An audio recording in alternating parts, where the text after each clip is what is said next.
Amelia Sterling, her posture as rigid and flawless as the marble columns of the courthouse, signed the final document with a flourish. Her pen, a slim Mont Blanc gifted to her by her father, moved with an arrogant grace, a final dismissive flick at the end of her signature. She slid the paper across the polished mahogany table toward David, her husband of 10 years, soon to be her ex-husband. Her lips, painted a severe shade of crimson, curled into a smile that did not reach her cold blue eyes. It was a smile of utter victory. "There," she said, her voice crisp and final. "It's done." David looked at the document, then at her. He didn't seem defeated. He didn't seem angry. He looked calm. It was a calmness that had always infuriated her, a placid lake she had spent a decade trying to stir into a storm, only to fail every time. He picked up a simple, black ballpoint pen and signed his name. David Sterling. The signature was neat, methodical, and unadorned. He had agreed to everything. She got the house, the sprawling 5-bedroom colonial in the city's most exclusive neighborhood, the one her parents had helped them buy. She got the art collection, the furniture, the majority of their joint savings. She even got the silver Mercedes. He had fought for none of it. Her lawyer, a piranha in a $1,000 suit, had been baffled by David's compliance. In return, David Sterling, an architect of modest reputation according to her father, was left with his personal savings, his aging Volvo, and one other asset, an asset they had all laughed about for years. He was left with the swamp.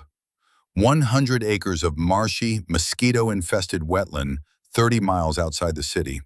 He had bought it 8 years ago with a small inheritance, convinced of its unique ecological potential, as he'd put it. Her father, Richard Caldwell, a man who measured the world in stock prices and square footage, had called it David's Folly. It had become a running joke at every family dinner, every holiday gathering. "How's the swamp, David? Raised any prize-winning bullfrogs yet?" Amelia pushed one last piece of paper toward him, the deed transfer. "Don't forget your kingdom," she said, the condescension dripping from every syllable. David took the deed. His fingers brushed against the paper, a brief, almost tender gesture. He folded it carefully and placed it inside his worn leather briefcase. He looked at her, and for a fleeting moment, a different emotion flickered in his quiet gray eyes. It wasn't sadness. It was something closer to pity. She thought she had won. She thought she had stripped him bare, leaving him with nothing but mud and cattails. She didn't know that the geological surveys were already complete. She didn't know the zoning variances had been discreetly approved 6 months ago. She didn't know that the land, her father's joke, sat atop a rare and stable bedrock shelf, perfect for deep foundations, and was fed by a natural aquifer that could sustain acres of perfect, immaculate green.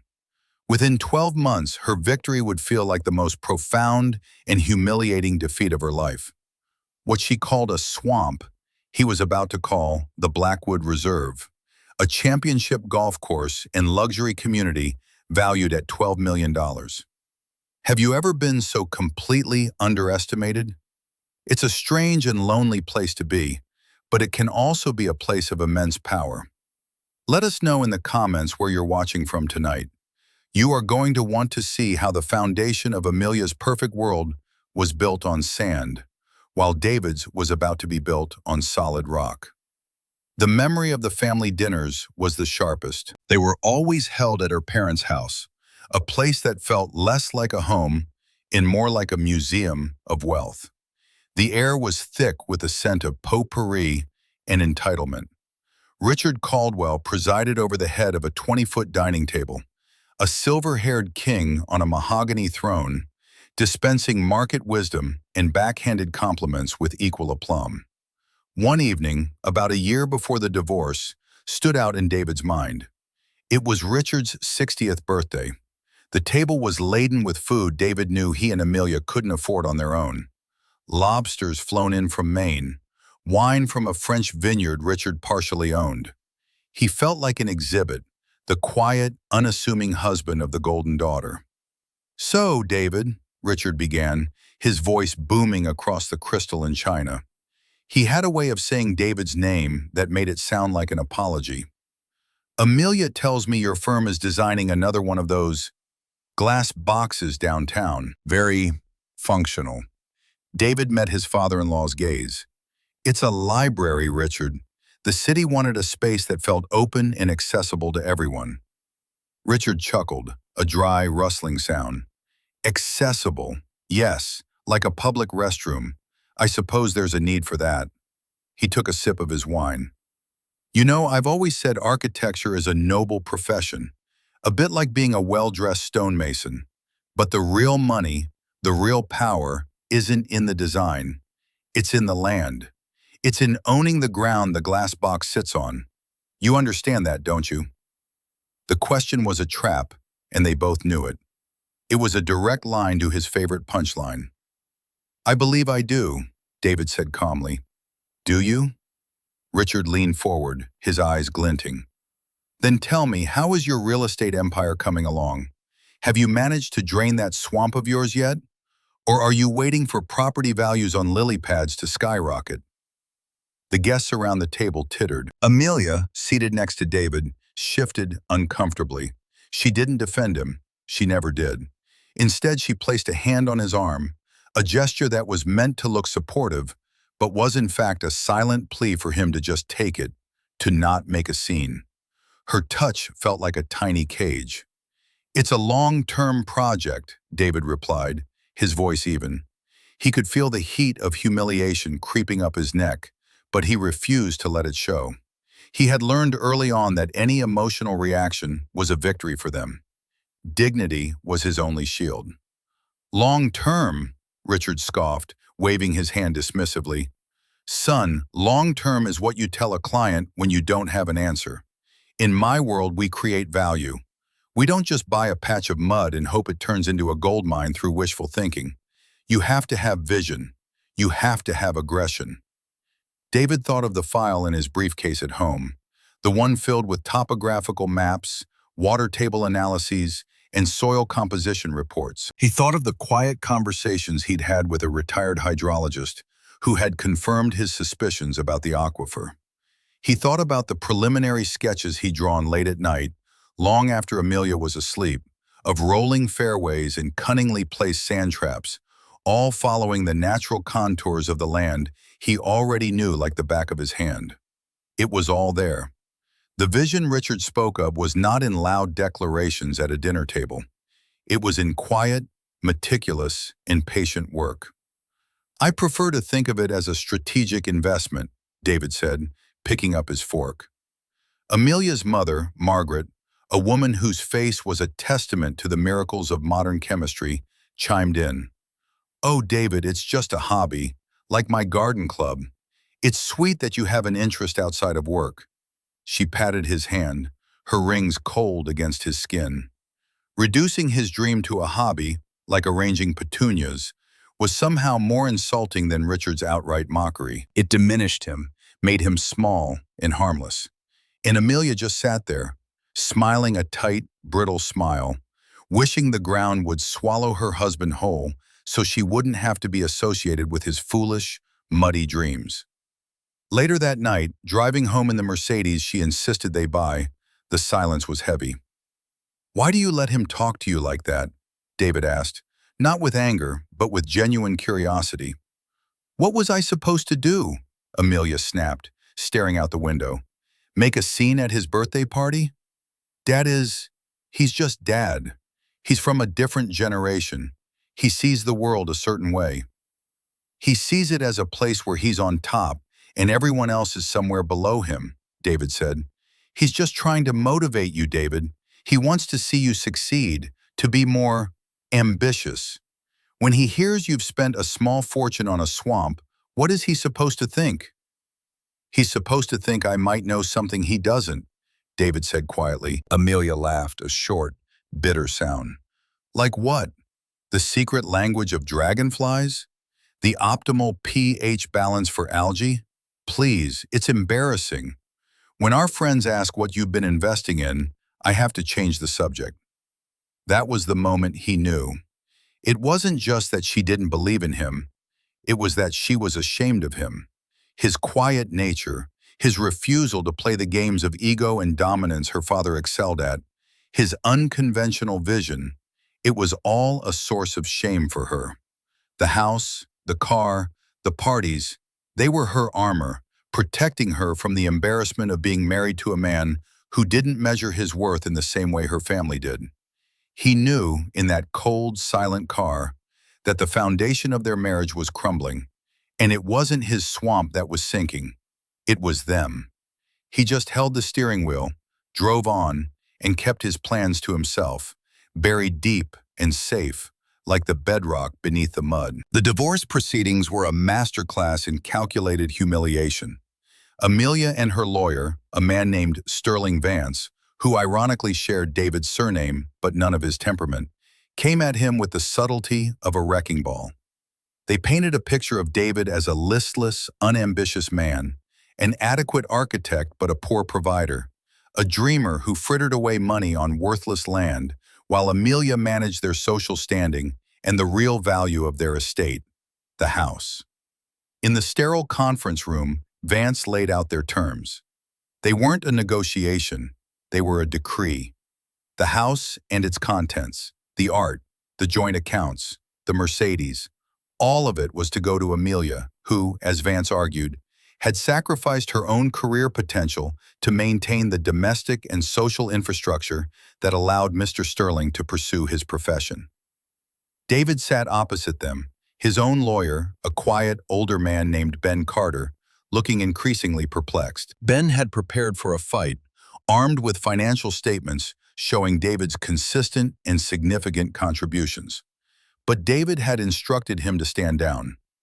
"Mr. Sterling," Vance said, leaning back in his chair with a smug look, "we are prepared to be generous.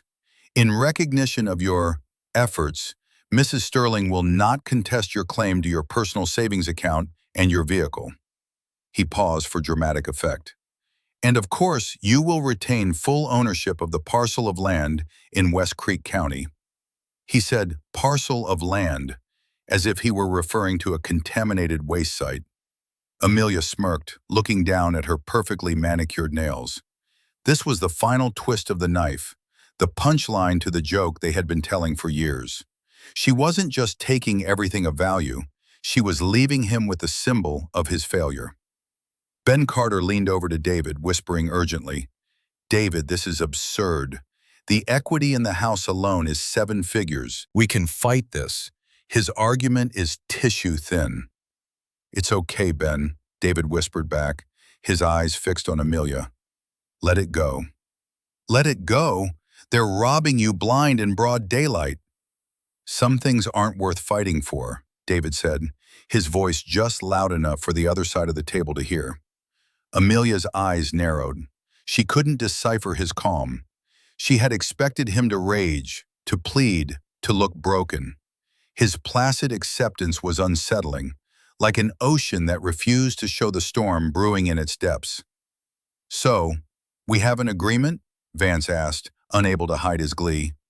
David nodded slowly. "We do, on one condition." A flicker of alarm crossed Vance's face. "A condition?" "I want it in writing," David said, his gaze unwavering. "I want the settlement to state explicitly that the West Creek property, in its entirety, is my sole and separate asset, free and clear of any future claim by Mrs. Sterling or her estate, regardless of any change in its valuation or use." Vance and Amelia exchanged a look of pure confusion. It was like a man being exiled to a desert island, demanding a written guarantee that no one could ever claim his pile of sand. "That's unusual," Vance said, "but acceptable. It's worthless, so we have no problem putting that in writing." He saw it as just another quirk of this strange, passive man. He didn't see it as the most important clause in the entire agreement. He didn't understand that David wasn't securing a swamp. He was protecting a gold mine. Ben Carter just shook his head in disbelief, scribbling notes. He thought his client was a fool, a man so beaten down he was giving away his future. As they signed the papers, David felt a strange sense of liberation. He was losing a house, but he was shedding a crushing weight. The weight of being constantly measured and found wanting. The weight of being a disappointment to a family whose values he could never share. The weight of a love that had curdled into contempt. That night, he went back to the house for the last time to pack his personal belongings. Most of the rooms were already sterile, Amelia having had movers pack her things for storage while she stayed with her parents. David walked through the echoing hallways. He saw the ghost of their life together, the dinner parties, the forced smiles, the quiet, lonely nights. He felt no nostalgia. He felt only the relief of a man walking out of a prison. In his study, he packed his books, his drafting tools, and a few personal effects. The last thing he took from the desk was a long, cardboard tube. He unscrewed the cap and slid out the contents. It wasn't an architectural drawing. It was a geological survey map of the West Creek property. The land was color-coded in shades of green, yellow, and blue. A large, deep blue section dominated the center, marked with a note, "Stable granite shelf, average depth 12 feet. Another note pointed to a series of underground streams, with arrows indicating their flow. High-volume potable aquifer. He rolled the map up carefully. This piece of paper was his vindication. It was the truth that no one else had bothered to look for. They had all looked at the surface and seen a swamp. They saw mud, reeds, and mosquitoes. They had judged the book by its ugly, waterlogged cover. David had done the work. He had looked deeper, and he knew with absolute certainty that he wasn't walking away with a joke. He was walking away with the punchline, and it was going to be on them. He put the map back in its tube, a symbolic object that represented the hidden power they had so willingly, so ignorantly handed over to him. The first few months after the divorce were a study in contrasts. Amelia thrived, or so it appeared. She moved back into the house, had the locks changed, and hosted a freedom fete for her friends. She filled the grand rooms with laughter and champagne, telling an embellished story of her escape from a stifling marriage to a man with no ambition. Her parents were triumphant, their daughter now liberated, her potential unshackled from the dead weight of a husband who preferred soil samples to stock portfolios. From their perspective, the natural order had been restored. The Caldwells were back on top. They saw David's new life as confirmation of their judgment. He moved into a small one-bedroom apartment in a nondescript building on the other side of town. It was clean, functional, and utterly devoid of the luxury he had once lived in. He sold the aging Volvo and bought a used pickup truck, which they saw as the final, pathetic symbol of his descent into mediocrity. Amelia would sometimes drive past his apartment building on her way to the country club, a morbid curiosity compelling her to look. She'd see the dusty truck in its parking space and feel a surge of vindication. She had made the right choice. She had escaped that life of quiet desperation. What she couldn't see was what happened inside that small apartment. The living room was not filled with despair. It was filled with plans. The dining table was covered in blueprints, zoning applications, and environmental impact reports. The walls were papered with topographical maps and artist renderings of a clubhouse that was both rustic and elegant. David's days were not spent moping. They were spent on the phone with engineers, in meetings with the County Planning Commission, and walking every inch of his 100 acres. This was the quiet before the storm. He worked with a methodical, unhurried pace. He knew that haste was the enemy of perfection. The project was too important to rush. He secured the necessary permits one by one, navigating the bureaucracy with a patience that drove the county clerks mad, but ultimately yielded results. He met with investors, not the flashy venture capitalists her father courted, but old money families who valued stability and long-term vision over quick profits. His most important meeting was with Arthur Vance, a legendary golf course designer, a man whose name was whispered with reverence in clubhouses around the world. Vance was notoriously selective. having turned down dozens of lucrative projects that didn't stir his artistic soul.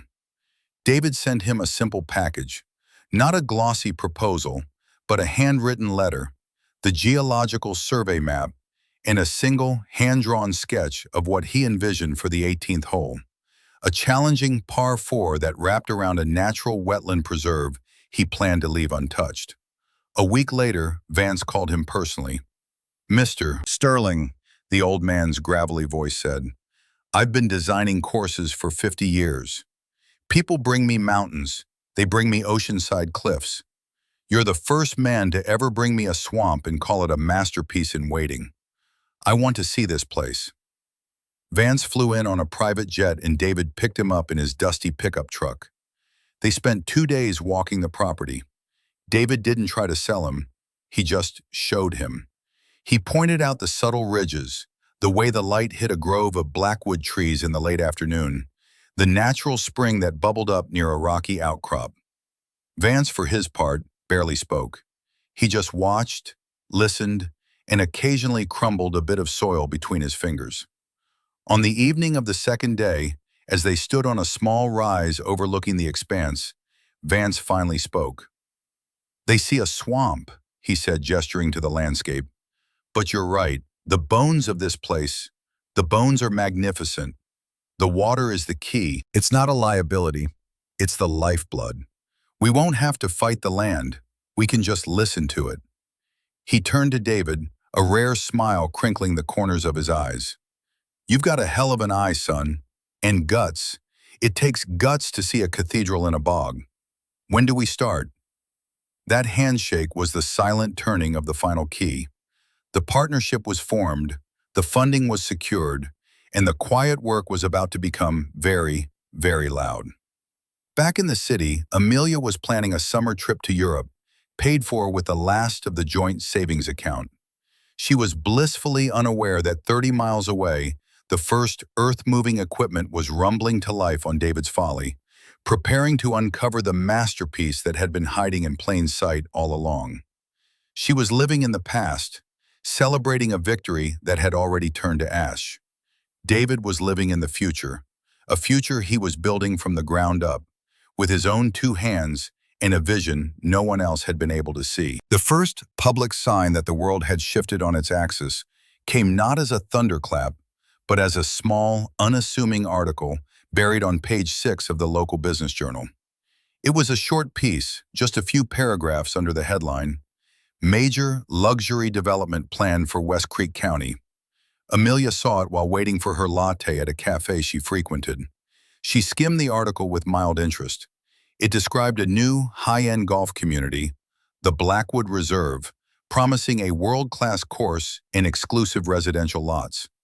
Her eyes caught the location, the 100-acre parcel formerly known as the Old Miller Wetlands.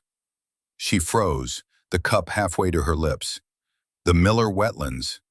That was the official name for David's swamp. A cold laugh escaped her. Some fool, some idiot developer had actually bought that worthless patch of mud from David. She imagined David, thrilled to get a few $1,000s for it, probably enough to buy a slightly less decrepit truck. The irony was delicious. She couldn't wait to tell her father. She called him as soon as she got into her car. "Dad, you are not going to believe this. Someone is actually trying to build a golf course on David's swamp." Richard's laughter boomed through the speaker.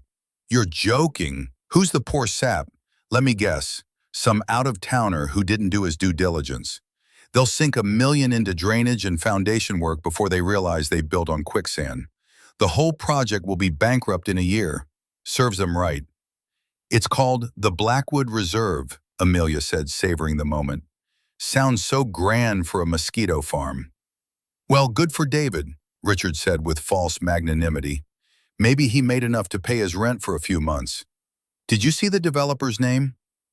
"No, it just said it was some new LLC, Bedrock Properties or something equally boring." They shared another laugh, feeling smug and superior. The conversation confirmed everything they believed. They were the smart ones, the ones who understood value, while the rest of the world, including David and this new, foolish developer, were simply gambling and losing. The thought that David had played them, that he was the one behind it, never even entered the farthest corners of their minds. To them, David was a known quantity, quiet, passive, and utterly lacking in the kind of grand vision required for such a project. He was the man they had defeated, the man they had left with the scraps. For the next few weeks, that was the end of it. The article was a minor curiosity, a funny anecdote to share at cocktail parties. But then, the second wave hit. And this one was not a ripple, it was a tsunami. It came in the form of a feature story in Golfer's Digest, a national magazine with a glossy cover and a circulation in the millions. The cover itself was a stunning photograph of a windswept links course at sunset, but the headline in the corner was what mattered. Arthur Vance's final masterpiece, The Blackwood Reserve. Margaret Caldwell, Amelia's mother, saw it first, displayed prominently at the checkout of her upscale grocery store. She bought a copy, her heart thumping with a strange sense of dread. She read it in her car in the parking lot. The article was a glowing tribute to the legendary designer's new and supposedly final project. Vance, the article explained, had been coaxed out of semi-retirement for one last course, a project he called the most spiritually rewarding of my career. He raved about the land, its unique challenges, and its surprising natural beauty. He talked about the brilliant use of a natural aquifer, the stable bedrock that allowed for dramatic green complexes, and the commitment to preserving the surrounding wetlands. And then came the paragraph that made Margaret's blood run cold. Vance is quick to give credit to the visionary behind the project, a man he calls an architect with the soul of a poet. The land was acquired years ago by Bedrock Properties, an LLC founded by David Sterling, a local architect who saw the land's potential when everyone else saw a wasteland. David didn't just buy a property, Vance is quoted as saying, he understood its story. My job was easy. I just had to translate it into 18 holes. The article was accompanied by a full-page photo. It was a picture of Arthur Vance and David Sterling, standing on the rise David had shown him months before. They were unrolling a set of blueprints on the hood of David's dusty pickup truck. Behind them, the unmistakable shapes of heavy machinery were carving the first fairways out of the earth. David wasn't smiling, not in a gloating way. He looked serene, confident, and completely in his element. He looked powerful. The article went on to detail the project's scope: a multi-year development, a championship course, 40 exclusive home sites starting at $1 million each. The total projected value upon completion, a conservative $12 million. Margaret dropped the magazine on the passenger seat as if it had burned her. Her hands were shaking. She fumbled for her phone and called her husband. "Richard," she said, her voice a strained whisper, "you need to come home, now, and you need to sit down." When Amelia got the frantic call from her mother, she was at a spa, enjoying a facial. She listened, first with disbelief, then with a dawning, sickening horror. It couldn't be true. It was a mistake. A different David Sterling. It had to be. She raced home and found the magazine spread open on her kitchen island. Her parents were there, their faces pale and grim. She stared at the photograph of her ex-husband, the man she had dismissed and discarded, the quiet, simple man, standing next to a legend, the architect of a $12 million dream. The silence in the room was deafening. The beautiful, spacious house she had fought so hard for suddenly felt like a gilded cage. The art on the walls seemed to mock her. She had won the battle, but she had just realized with devastating clarity that she had lost the war. She had traded a king for a castle, and now she was learning that the king had gone and built a kingdom of his own, leaving her a prisoner in a beautiful, empty, and suddenly worthless-feeling room. The swamp, the family joke, the symbol of his failure, was now the monument to her catastrophic misjudgment. The aftermath was a cascade of quiet humiliations. The phone began to ring, and it never seemed to stop.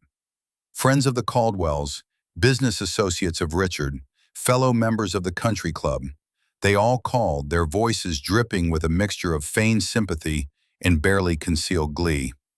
"Richard, I saw the piece in Golfer's Digest. Incredible! Who knew your former son-in-law had it in him? Margaret, darling, you must be surprised. $12 million. From that old swamp. You must be kicking yourselves." Each call was a fresh wound. The story of David's folly had been their favorite anecdote, a tale that reinforced their own sagacity. Now the story was inverted. It was a tale of their blindness, their arrogance, their monumental error in judgment. They were no longer the shrewd investors. They were the fools who had let a fortune slip through their fingers. Richard, a man whose entire identity was built on his reputation as a financial titan, was now the man who had mocked a $12 million deal at his own dinner table. Amelia's world, once so solid and secure, felt like it was dissolving around her. The house, once her symbol of victory, now felt like a mausoleum. Every room echoed with the memory of her own condescension. She tried to call David. The first time, it went to voicemail. His message was simple and professional. "You've reached David Sterling. Please leave a message." He didn't even sound like the same person. She didn't leave a message. She tried again an hour later, and then again. He never picked up. Driven by a desperate, frantic energy, she got in her Mercedes and drove to his apartment building. The dusty pickup truck was gone. She sat in her car for an hour, staring at his window, but he never appeared. Defeated, she made a decision. She drove the 30 miles out to West Creek County. As she got closer, she saw the signs of activity. Construction trucks rumbled down the once quiet country road. She saw a newly erected sign, elegant and understated, carved from a single piece of dark wood. The Blackwood Reserve, future home of a world-class golf experience, private property. She pulled over and got out of her car. She could see past the sign, down a long gravel road. In the distance, the landscape was being transformed. What was once a flat, overgrown marsh was now a panorama of rolling hills and graceful contours. Massive earth movers, looking like giant yellow dinosaurs, were sculpting the land with surprising delicacy. And there, standing on a newly formed hill with a team of 3 other men, was David. He was wearing work boots, jeans, and a simple blue button-down shirt with the sleeves rolled up. He held a set of plans in one hand and pointed with the other, his posture exuding an authority she had never seen in him. He wasn't the quiet man who faded into the background at her parties. He was a commander, a creator, shaping the very earth to his will. He looked up, his eyes scanning the horizon, and for a terrifying second, she thought he saw her. She ducked back into her car, her heart pounding. The power dynamic had not just shifted, it had been completely and irrevocably reversed. She was the outsider, peering in, while he was the king in his new kingdom. The most profound humiliation came from her father. Richard's fury was immense, but it wasn't directed at David. It was directed at her. "How could you be so stupid?" he bellowed at her in his study, the room where he had delivered so many lectures on success and failure. "How could you live with a man for 10 years and have no idea what he was capable of? I thought I raised you to be smarter than that, to recognize value." "How was I supposed to know?" Amelia cried, her composure finally shattering. "You called it a swamp. You laughed at him for years. We all did." "I'm a speculator. I make judgments based on the information I have," he roared, his face purple. "You were his wife. You were supposed to know the man. You let him walk away with a lottery ticket because you were too obsessed with getting this house, with keeping up appearances. You didn't secure your future. You gave it away for a pile of bricks and mortar." It was the ultimate betrayal. Her father, the man whose approval she had craved her entire life, the man whose worldview she had adopted as her own, was now blaming her for the very blindness he had cultivated. He wasn't angry that David had succeeded. He was angry that they had been cut out of the profits. The moral failing wasn't their cruelty or their condescension. It was their failure to monetize David's vision. In that moment, Amelia saw her father not as a pillar of strength, but as a greedy, hollow man, and she saw herself as his perfect, tragic reflection. The foundation of her entire world had cracked, and she was in freefall. After a week of unanswered calls and escalating panic, Amelia finally managed to confront David. She found out from a former acquaintance that he had a small, temporary office in a trailer at the construction site. She drove there unannounced, her hands gripping the steering wheel so tightly her knuckles were white. She was a woman on a mission, though she herself wasn't sure what that mission was. To beg, to threaten, to demand, to appeal to a history he had every reason to want to forget. She found him standing outside the trailer, talking to Arthur Vance. The old man was laughing, clapping David on the shoulder. Seeing them together, two men at ease with themselves and their shared creation, filled Amelia with a fresh wave of impotent rage. She waited until Vance had walked away, then she got out of the car and strode toward him. David, he turned. He didn't look surprised to see her. He looked weary, as if he had been expecting this moment and was not looking forward to it. Amelia, he said, his voice neutral. We need to talk, she said, her voice tight. About what?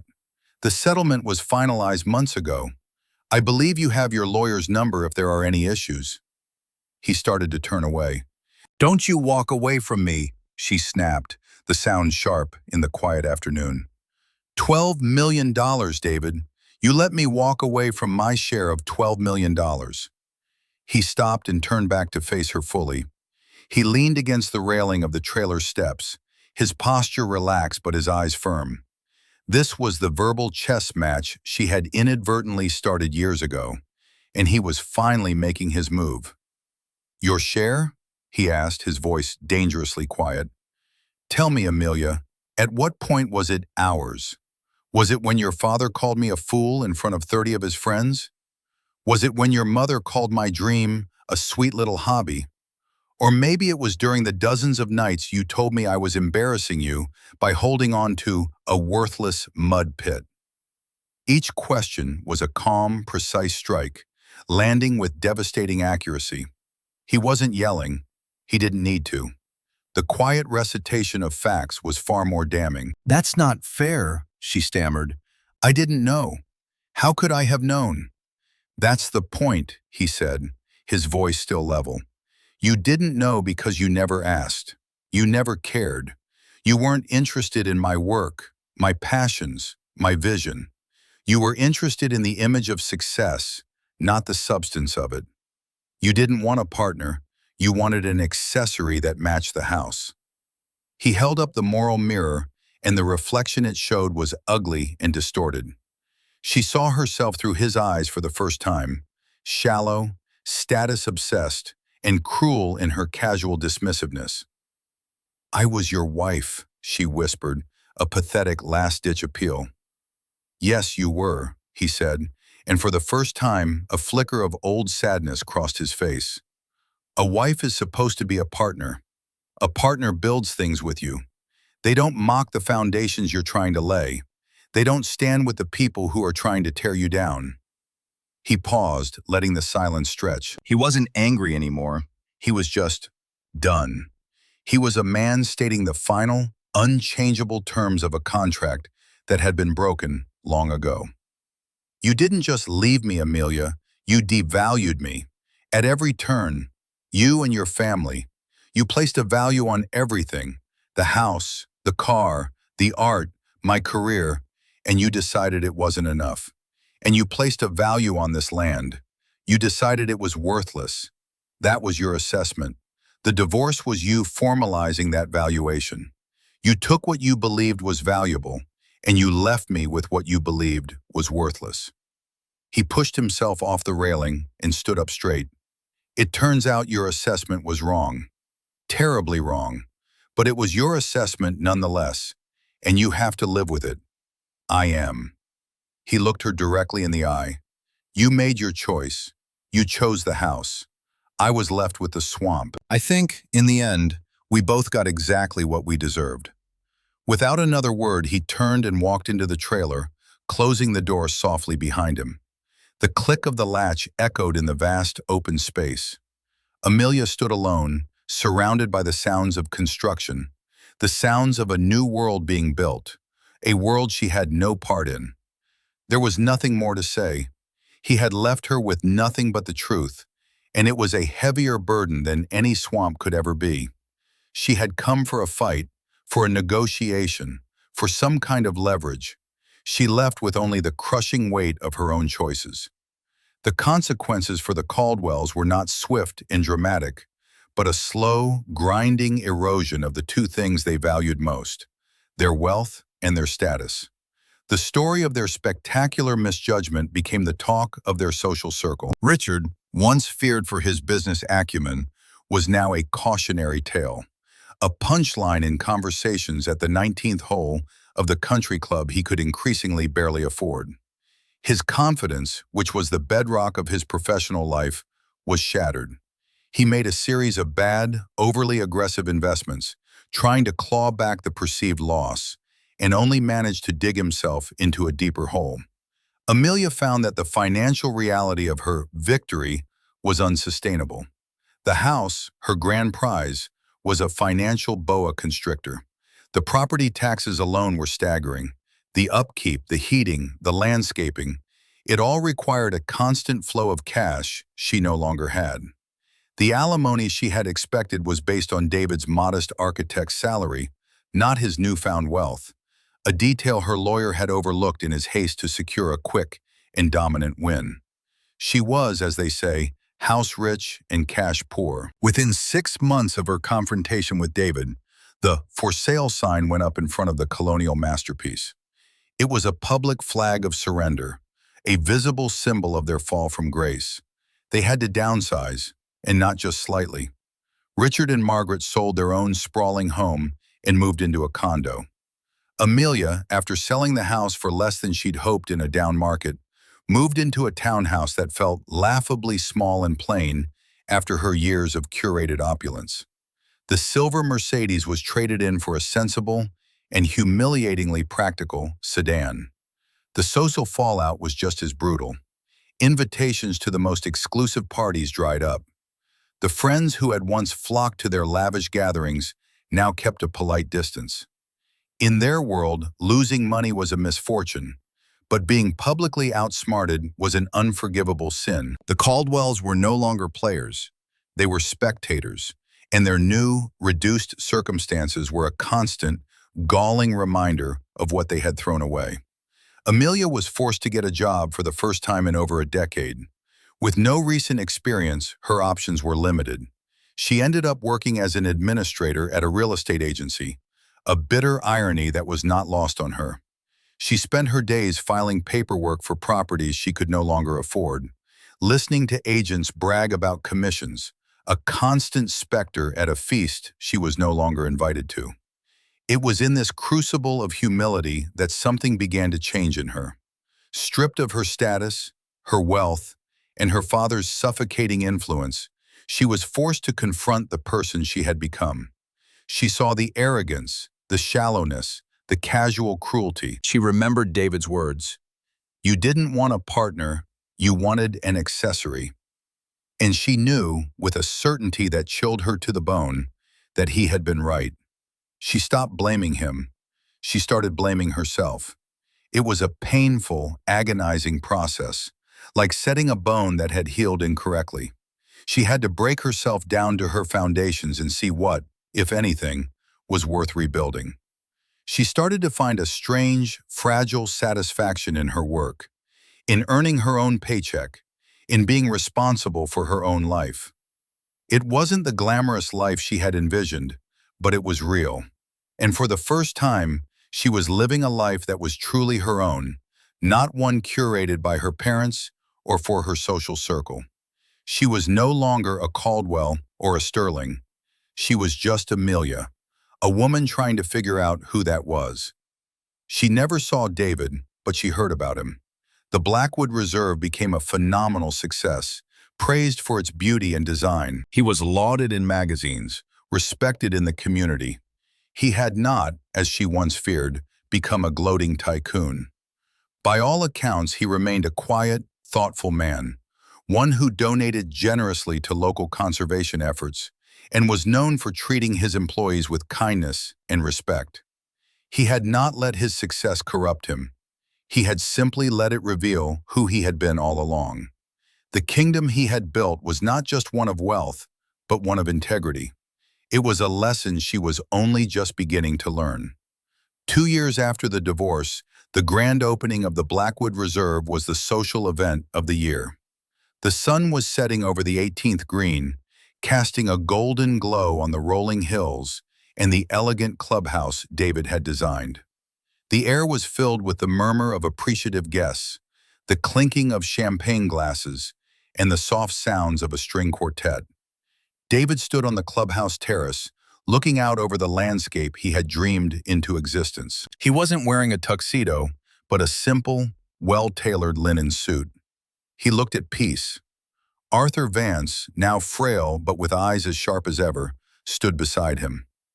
"You did it, son," Vance said, sipping his drink. "You really did it. It's even better than the drawings." "We did it, Arthur," David corrected him gently. He felt a presence beside him and turned.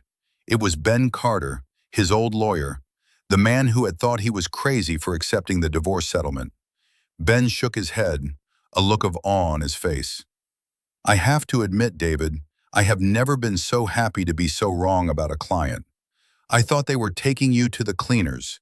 I had no idea you were the one holding all the cards." "They weren't cards, Ben," David said, taking a sip of his own drink. "It was just a different way of looking at the board. They were playing checkers. I was playing chess." He scanned the crowd of happy, influential people.